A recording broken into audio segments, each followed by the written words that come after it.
স্যামসাংয়ের fully automatic washing machine আছে। মেশিনটার প্রবলেম হচ্ছে কন্টিনিউয়াসলি জল নিয়ে যাচ্ছে, বন্ধ আর হচ্ছে না, ওয়াশটা চালুই হচ্ছে না।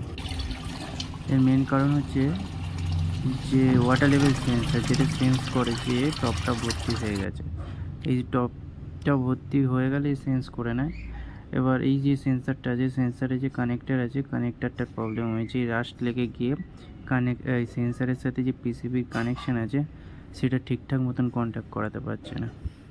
তো এই সেন্সারের মধ্যে পিনের মধ্যে সোল্ডারিং করে মেশিনকে ফিট করে দিয়েছে। একদম বন করে চলছে মেশিন। এখন দেখুন কীরকম চলছে, আওয়াজ শুনুন।